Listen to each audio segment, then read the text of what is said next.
मेरा सवाल था कि आपने परिवार अपने पिता के ऊपर कुछ इन्वेस्टमेंट किया? नहीं। कुछ नहीं किया और इतना पैसा खर्चा हो गया, दुबई, इंडोनेशिया, अब कहां कहां नहीं गई, चाइना भी गई, लेकिन अपना साहब जो पूछ रहे थे अपना पिताजी माताजी उनके ऊपर आप उनके ऊपर ध्यान ही नहीं गया। तो किस लिए? क्या ये देशद्रोह नहीं है? भारत के ऊपर देशद्रोह नहीं है ये जो तुमने की है? ज्योति, पाकिस्तान का इंटेलिजेंस अफसर के साथ मिलना, उसके साथ रात भर बात करना, उसके साथ पाकिस्तान जाना, घूमना, चाइना जाना, इंडोनेशिया जाना, दुबई जाना, खर्चा लेना, ये देशद्रोह का मामला है। भारत के लड़की हो तुम, इसमें शर्म नहीं आती? सर, मैं देशद्रोह नहीं हूँ, मेरा यकीन कीजिए, मैंने कुछ गलत नहीं किया है। क्या आपके घर वालों को ये सब बातें मालूम थी? मान ली आपकी हर बात, लेकिन आपका कारण क्या था कि आपकी बाइड की वायरिंग कितने समय लगे दानिश और उसकी पत्नी को और अन्य ऐसा एजेंट्स को आपके माइंड की वायरिंग को बिल्कुल बदल दिया कि आज आप पाकिस्तान का हारमोनियम बजा रही हैं और भारत के बारे में आप आलोचनात्मक बातें कर रही हैं। आपने जरूरी नहीं समझा कि अपने बूढ़े बाप के लिए कुछ गर्म कपड़े, कुछ दवाइयां, कुछ टॉनिक्स, कुछ मेडिकल चेकअप करा दे, मेडिकल इंश्योरेंस दिला दे, वो जरूरी नहीं समझा। बस गुलछर्रे उड़ाने के लिए पाकिस्तान के पैसों पर आप ऐश करना आपको समझा और आप देशभक्ति का आवरण ओढ़े हुए हैं। क्या आपने केरला स्टोरी जैसी पिक्चर नहीं देखी है? देखिए है तो उसे आपको क्या कुछ ज्ञान नहीं मिला? कुछ समझ नहीं आया कि मेरी कुछ situation same to same similar हो रही है? दानिश मुझे कभी धर्म चेंज करने, इस्लाम की बातें नहीं करता था। ज्योति, ये बताओ, दानिश के साथ तुम चाइना क्यों गई थी? सर, हम पाकिस्तान का तो मान लिया मैंने, चाइना क्यों गई थी और चाइना का कौन सा ऑफिसर से तुमने मिली थी और कहां मिली थी? सर, मुझे बहुत ज्यादा याद तो नहीं है, बट हम जैसे इंडोनेशिया गए थे वैसे ही हम चाइना बस घूमने के लिए गए थे। चाइना अच्छा लगा घूमने के लिए? चाइना का वीसा कहां से मिला आपको? कौन दिलवाया? आप चाइना का किसी ऑफिसर से मिले हैं आपने?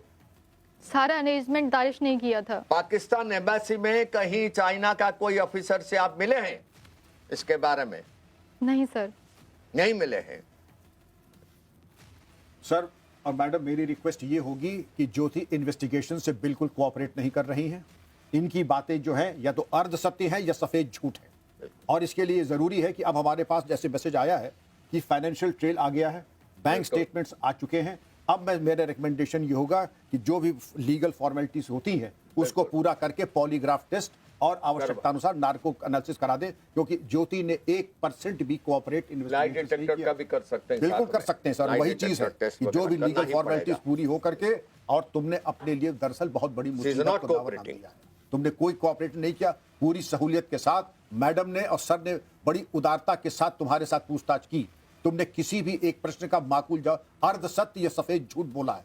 हम लोगों ने दुनिया देखी है, और मेरा फिर मशवरा रहेगा, अगर कल तक तुम्हें कुछ और कहना है तो तुम मैडम से सीधे कांटेक्ट कर सकती हो, दोबारा तुम्हें मौका दिया जाएगा। मैम, मैंने कोई काम नहीं किया।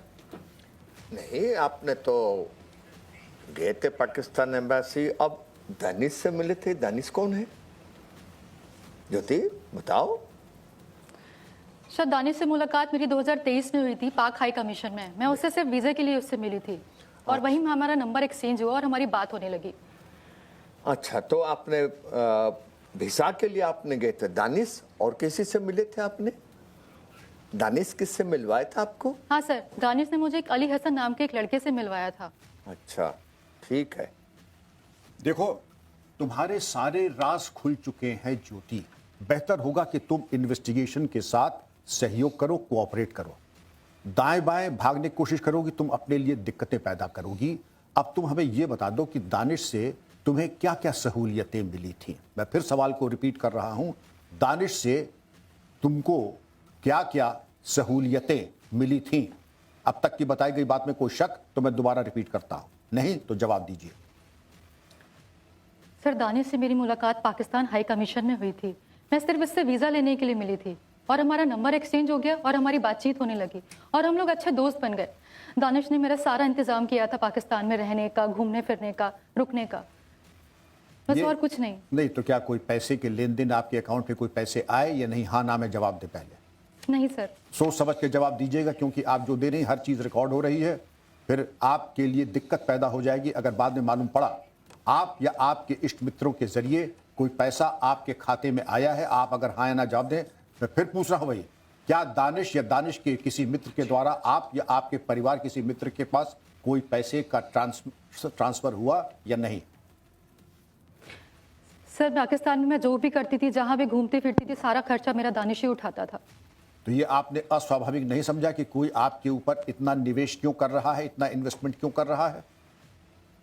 दानिश मेरा अच्छा दोस्त बन गया था और मुझे भी अच्छा लग रहा था, क्योंकि मैं एक यूट्यूब व्लॉगर हूँ, तो मुझे लगा कि मुझे भी फॉलोअर्स मेरे गेन होंगे, बस इसलिए मुझे अच्छा लगता गया, मुझे स्पेशल फील कराता गया वो, और मुझे अच्छा लग गया, तो इसलिए मैंने कुछ भी ऑब्जेक्शन नहीं किया। ज्योति, शाकिर और राना शहबाज कौन है? मैम इनके बारे में मैं ज़्यादा तो नहीं जानती, लेकिन ये शायद पाकिस्तान इंटेलिजेंस सर्विसेज से हैं। तुमने कभी सोचा नहीं कि मुझे दानिश जो है अलग अलग नए लोगों से मिलवा रहा है, और क्यों मिलवा रहा है? मेरा ऐसा क्या इससे संबंध है? वो मेरा एक अच्छा दोस्त था, उसने मुझे अली हसन से भी मिलवाया था। अच्छी बात है, आपने बताया अभी कि अली हसन से आपको मिलाया था, और शाकिर और के बारे में आप बता लिए। जब आप पाकिस्तान इंटेलिजेंस ऑफिसर से अली हसन ने आपको मिलाया तो किस लिए मिलाया? उनसे कुछ मदद ली आपने, शाकिर और राना से? उनसे तो कोई मदद नहीं ली, लेकिन अली हसन उसने मुझे लाहौर घुमाया, मुझे पाकिस्तान की हर एक जगह घुमाई उसने, मुझे वो अनारकली मार्केट लेके गया। बहुत अच्छा है ज्योति, आपको अली हसन ने और आपको उन्होंने अच्छी तरह घुमाए पाकिस्तान में। लेकिन क्यों घुमाए? कौन आपके ऊपर इतना पैसा खर्चा करेगा और क्यों खर्चा करेगा? क्या आप ये समझे नहीं आपने? ये सब कुछ सर दानिश ने करवाया था, वो मेरा एक अच्छा दोस्त था, शायद इसलिए वो सब करवा रहा था, और मुझे भी अच्छा लग रहा था, तो मैं बस कर। हाथों से तू बदल। आयु क्या है, उम्र कितनी है? 33 साल। तो क्या आप इतनी भोली हैं कि आपको समझ में नहीं है कि शत्रु राष्ट्र के इंटेलिजेंस एजेंसीज अकारण किसी के ऊपर निवेश या समय नहीं देते हैं? क्या आप इससे अनभिज्ञ थी? नहीं सर।